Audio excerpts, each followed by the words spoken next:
analisis beban kerja. Dalam persaingan yang amat ketat seperti sekarang ini, kunci untuk bisa bertahan hidup adalah pada sumber daya manusia yang dimiliki oleh perusahaan.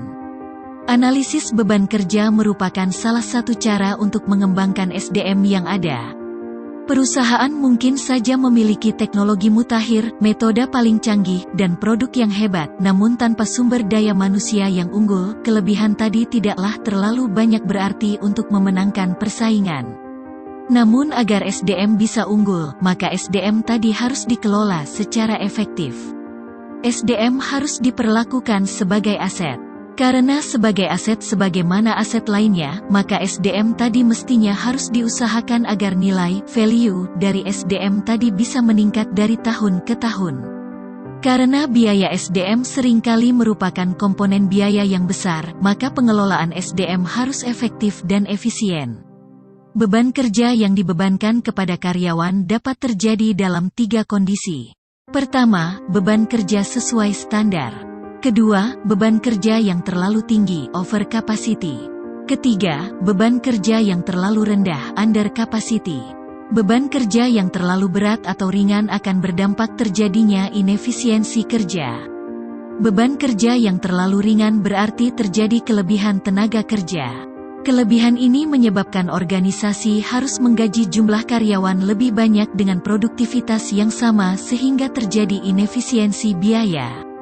Sebaliknya, jika terjadi kekurangan tenaga kerja atau banyaknya pekerjaan dengan jumlah karyawan yang dipekerjakan sedikit dapat menyebabkan keletihan fisik maupun psikologis bagi karyawan. Akhirnya karyawan pun menjadi tidak produktif karena terlalu lelah. Perencanaan tenaga kerja yang baik adalah hal yang penting untuk dilakukan, yaitu meliputi analisis pekerjaan dan beban kerja perusahaan secara efektif dan efisien.